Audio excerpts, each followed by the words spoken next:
कहानी शुरू होती है मुंबई शहर से, जहां पुलिस मुख्यालय में एक महत्वपूर्ण बैठक चल रही होती है। इस बैठक में एक मंत्री सभी आईपीएस अधिकारियों के साथ चर्चा कर रहा होता है। मंत्री सभी से कहता है कि भारत में 2 खतरनाक आतंकवादी सक्रिय हो चुके हैं, जिनका नाम है दया और भीमा। ये दोनों भाई हैं, जिनमें से दया विदेश में रहता है और भीमा भारत के अंदर से अपनी गतिविधियों को अंजाम देता है। हाल ही में इंटेलिजेंस एजेंसी को सूचना मिली है कि उन्हें अरब देशों से भारी फंडिंग प्राप्त हुई है। इसका उपयोग वे अवैध तरीके से बम, मिसाइलें, बंदूकें, गोलियां और ड्रग्स भारत में लाने के लिए कर रहे हैं। हालांकि वे लोग लंबे समय से यह सामान अवैध रूप से ला रहे हैं, लेकिन अब खबर मिली है कि वे इसे बड़े पैमाने पर लाने की योजना बना रहे हैं। इसलिए मंत्री ने सभी आईपीएस अधिकारियों से कहा कि हमें किसी भी हाल में उन्हें रोकना होगा। इसके बाद बैठक में निर्णय लिया गया कि पुलिस। कहानी इस तरह से शुरू होती है कि बहुत साल पहले यहाँ एक राज्य हुआ करता था। उस राज्य के सैनिक बेहद बहादुर, ताकतवर और निडर थे। इसलिए इस राज्य पर जितने भी हमले हुए, उन सभी योद्धाओं ने राज्य को बचाए रखा। लेकिन बार बार युद्ध करने की वजह से राज्य को काफी नुकसान हुआ। जब आखिर में अंग्रेज यहाँ आए तो उन योद्धाओं ने अंग्रेजों को भगा दिया, लेकिन राज्य का शासन बिगड़ गया और पूरे राज्य का राजपाट समाप्त हो गया। इसलिए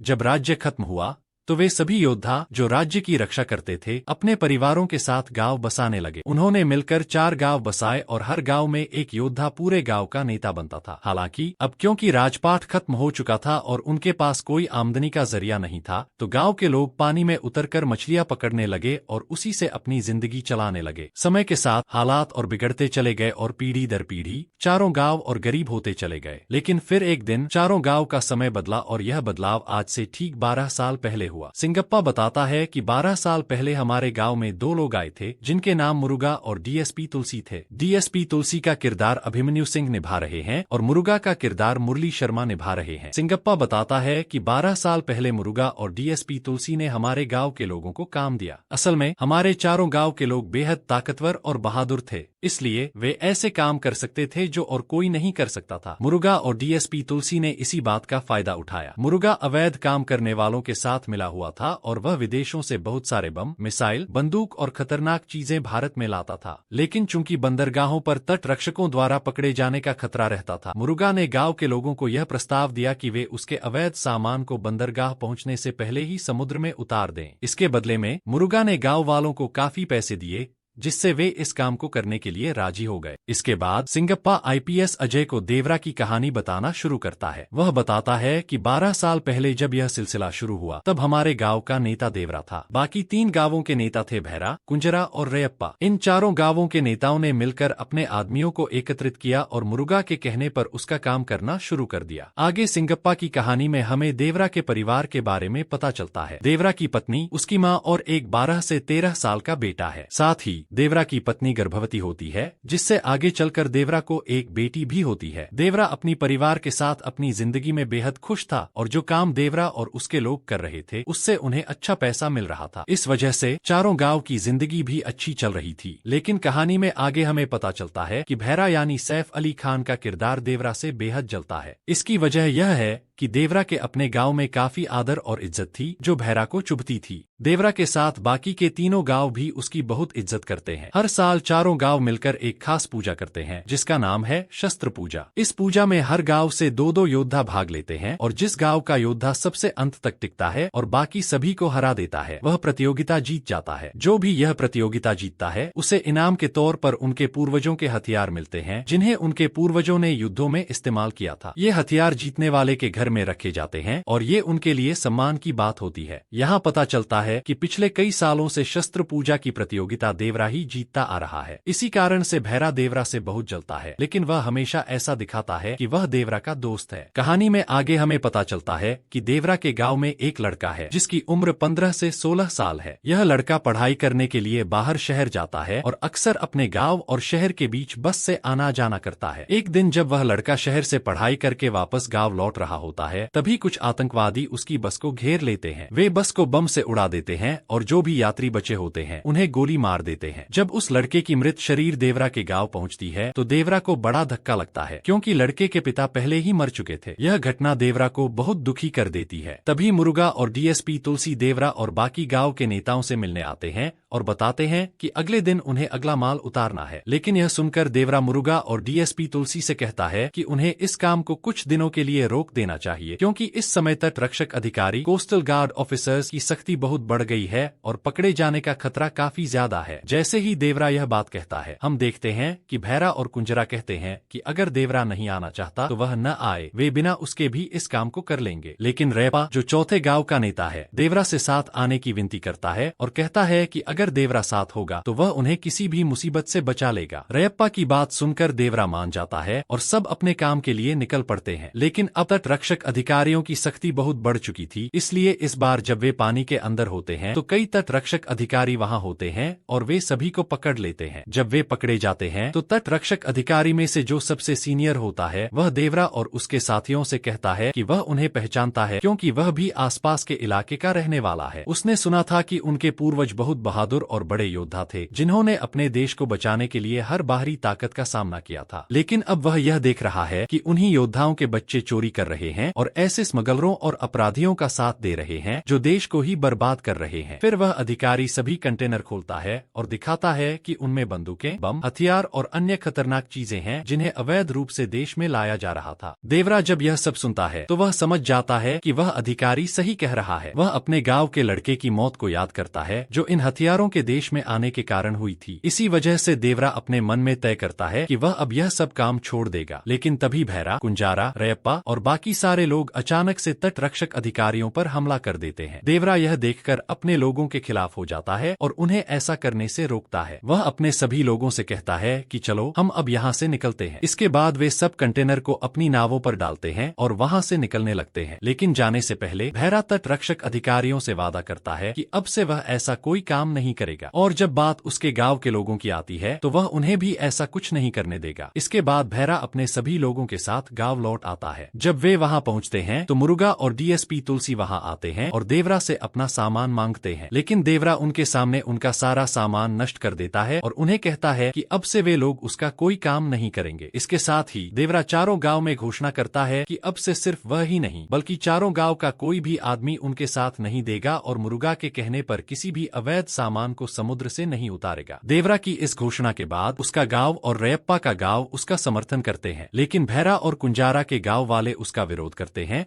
और कुछ लोग देवरा से लड़ने भी आते हैं। लेकिन देवरा उन्हें धूल चटा देता है और अपने हथियार से उनकी पीठ पर एक्स का निशान बना देता है। वह सबको चेतावनी देता है कि अगर किसी ने भी आगे से कुछ करने की कोशिश की तो उसका भी यही हाल करेगा। हालांकि देवरा की इस घोषणा के बाद भी गांव के कई लोग अवैध काम करते रहते हैं, लेकिन जब भी वे ऐसा करते हैं देवरा उन्हें पकड़कर पीटता है और उनकी पीठ पर एक्स का निशान बना देता है, ताकि बाकी लोगों को यह संदेश मिल सके कि देवरा से कोई नहीं बच सकता। इसके बाद हम देखते हैं कि चारों गांव फिर से मछली पकड़ने लगते हैं और अपनी जिंदगी चलाते हैं। लेकिन भैरा को यह सब बहुत बुरा लगता है, इसलिए वह किसी भी तरह से देवरा को रास्ते से हटाने की कोशिश करता है। इसके लिए वह अपने और कुंजारा के गांव के साथ मिलकर एक योजना बनाता है कि वे दोनों गांव के लोग मिलकर देवरा को मार देंगे। कुछ दिन बाद रैप्पा के गांव में उसकी बहन की शादी होती है, जिसमें सभी लोग देवरा शामिल होते हैं। शादी के दौरान भैरा और कुंजारा देवरा को बहुत सारी शराब पिलाते हैं, जिससे देवरा अपना होश खो देता है। कुछ समय बाद वे देवरा के कानों में यह बात डालते हैं कि शादी के समय का फायदा उठाकर बहुत से लोग जो मुरुगा के साथ मिल गए हैं अवैध सामान उतारने के लिए समुद्र के पास गए हैं। देवरा यह सुनते ही नशे की हालत में सीधा वहां जाता है ताकि वह उन लोगों को ऐसा करने से रोक सके। लेकिन असल में यह सब भैरा और कुंजारा की साजिश होती है, भीमा का प्लान होता है। और इसीलिए जैसे ही वह वहां पर पहुंचता है वैसे ही हम ये देखते हैं कि वहां पर बेरा और भीमा के गांव के बहुत सारे लोग होते हैं और उनके हाथों में बहुत बड़े बड़े हथियार होते हैं, और फिर इसीलिए वो सब मिलकर भीमा पर हमला कर देते हैं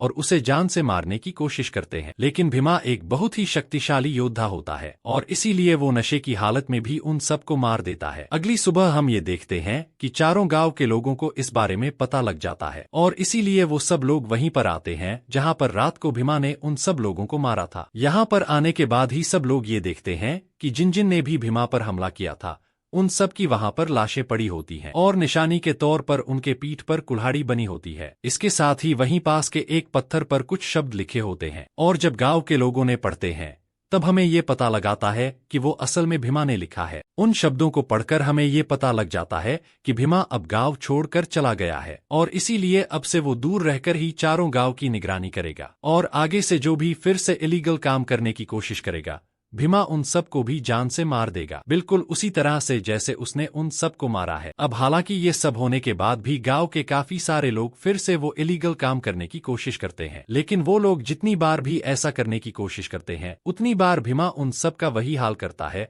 जो हाल उसने पहले वाले लोगों का किया था। और इसीलिए चारों गांव में डर भाग जाता है कि भीमा किसी को नहीं छोड़ेगा। इसीलिए हम ये देखते हैं कि चारों गांव मिलकर ये सारे काम छोड़ देते हैं और वो लोग फिर से मछली पकड़ना शुरू कर देते हैं। और फिर इसी तरह से 10 से 11 साल बीत जाते हैं, जिसके बाद ही भीमा का जो बेटा होता है जिसका नाम वरा होता है वो भी जवान हो जाता है और वो भी बेसिकली अपने बाप भीमा जैसे ही दिखता है, क्योंकि ये भी जूनियर एनटीआर होता है। लेकिन हाँ दोस्तों, यहाँ पर हमें पता लगता है कि जहाँ पर भीमा एक बहुत ही बड़ा वीर था, वहीं पर भीमा का बेटा वरा डरपोक होता है और इसीलिए वो किसी से भी लड़ाई झगड़ा नहीं करता है। लेकिन इसी समय पर हम भैरा को भी देखते हैं, जिसके मन में भीमा को लेकर गुस्सा और ज्यादा बढ़ चुका होता है और इसीलिए उसके गांव के जिन भी लोगों को भीमा ने मारा होता है वो उन सब के बच्चों का खट्टा करके एक आदमी बनाता है और बचपन से उन्हें ट्रेन करके जवानी तक उन्हें ऐसा बना देता है कि मानो वो सारे के सारे किलिंग मशीन हो गए हों। और भैरा उन सब को ऐसा इसीलिए तैयार करता है ताकि जब भी उसे भीमा मिले तो वो उन सब के जरिए भीमा को खत्म कर दे। अब इसके आगे हम ये देखते हैं कि गांव में सब कुछ ठीक चल रहा होता है, सब लोग अपना काम कर रहे होते हैं और जब जब कोई भी लोग इलीगल काम करने की कोशिश करते हैं और समुद्र में आते हैं तब हर बार भीमा उनका वही हाल करता है जो उसने पहले वाले लोगों का किया था। लेकिन फिर एक दिन अचानक से हम ये देखते हैं कि भैरा के गांव के कुछ लड़के भीमा की बेटी को छेड़ देते हैं। लेकिन हाँ, जैसे इस बारे में वरा को पता लगाता है वैसे ही वो उन लड़कों को बहुत मारता है। पर जब वरा उन सब को पीट के वहां से जाता है तभी भैरा अपने गांव के उन लड़कों में से एक लड़के को जान से मार देता है, जिसके बाद ये अगले दिन गांव में ये खबर फैलती है कि वरा ने उन लड़कों को पीट पीट कर एक की जान ले ली है। अब ये बार जैसी वरा को पता लगाता है कि उसके पीटने से किसी की जान गई है तब वो सीधे भैरा के गांव भैरा के पास आता है ताकि वो भैरा से माफी मांग सके। लेकिन भैरा उससे कहता है कि वो उसे तभी माफ करेगा जब वो उसके लिए काम करेगा। अब ये बार सुनकर वराहा बोल देता है और फिर इसके आगे हमें पता लगता है कि भैरा ने मुरुगा और डीएसपी तुलसी से डील कर ली होती है और उसने उनसे ये बोला होता है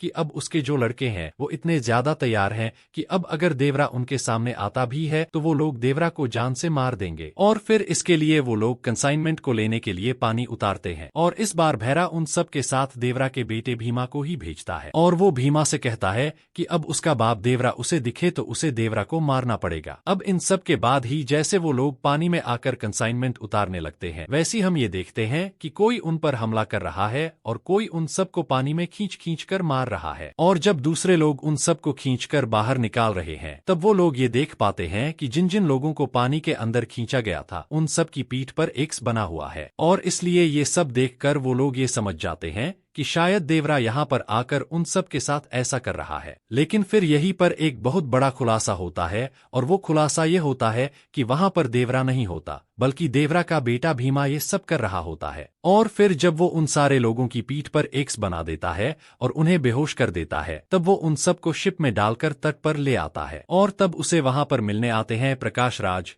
यानी कि सिंगप्पा। और फिर यहाँ पर आकर कहानी खुलती है और हमें पता लगता है कि असल में जिस रात सारे लोगों ने देवरा पर हमला किया था उसी रात को देवरा की मौत हो गई थी। लेकिन देवरा के बेटे भीमा ने और सिंगप्पा ने मिलकर देवरा को मारने के बाद भी उसे किस्से कहानियों में जिंदा रखा ताकि चारों गांव के मन में जो डर है वो डर बना रहे और कोई भी गलत करने से पहले 100 बार सोचे। और सिर्फ ये नहीं बल्कि देवरा के मरने के बाद जितने भी लोगों के साथ हमें ऐसा लगा कि उन्हें देवरा ने मारा है उन सब को भी असल में भीमा ने नहीं मारा था। लेकिन ये सारी बातें जानने के बाद ही जब हमें पता लगता है कि देवरा की मौत हो चुकी है और देवरा उसी दिन मर गया था जिस दिन उन लोगों ने देवरा पर हमला किया था, तब यहाँ पर एक बहुत बड़ा सवाल उठता है और वो इसीलिए क्योंकि उस दिन देवरा से लड़ने के लिए जो भी लोग आए थे देवरा ने उन सबको मार दिया था। तो आखिरकार उन सब को मारने के बाद भी देवरा की मौत कैसे हुई और आखिरकार वो कौन था जिसने देवरा को मारा होगा? तो एंडिंग में हमें इसका भी जवाब मिलता है और हमें पता लगता है कि उस दिन जिस दिन देवरा ने उन सब को मार दिया था तब उन सब के बाद देवरा से मिलने के लिए वहां पर देवरा के बेटे भीमा आया था और देवरा के बेटे भीमा ने देवरा को चाकू मारकर जान से मार दिया था, यानी कि देवरा का कातिल और कोई नहीं। और अपने साथ ये सवाल छोड़ जाती है कि आखिरकार देवरा के बेटे भीमा ने देवरा को क्यों मारा। लेकिन हाँ, हमें इस बात का जवाब मिलेगा देवरा पार्ट 2 के अंदर। वैसे ही और अब बिल्कुल वैसे ही देवरा मूवी देखने के बाद भी सबके मन में यही सवाल रहेगा कि आखिरकार देवरा के बेटे भीमा ने देवरा को क्यों मारा। वैसे दोस्तों, आपके हिसाब से इसका जवाब क्या हो सकता है? आपके हिसाब से भीमा ने देवरा को क्यों मारा होगा? अगर आप इसका जवाब गेस कर सकते हैं तो आप वो हमें कमेंट्स के अंदर जरूर बताना। बाकी इस वीडियो को यहाँ तक पूरा देखने के लिए आप सबका बहुत बहुत धन्यवाद। अगर आपको वीडियो पसंद आई हो तो आप वीडियो को लाइक कीजिए, कमेंट्स के अंदर देवरा लिखिए और वीडियो को ज्यादा से ज्यादा सब्सक्राइब शेयर कीजिए। बाकी मैं मिलता हूँ आपसे ऐसी किसी और बेहतरीन वीडियो में। Thank all of you.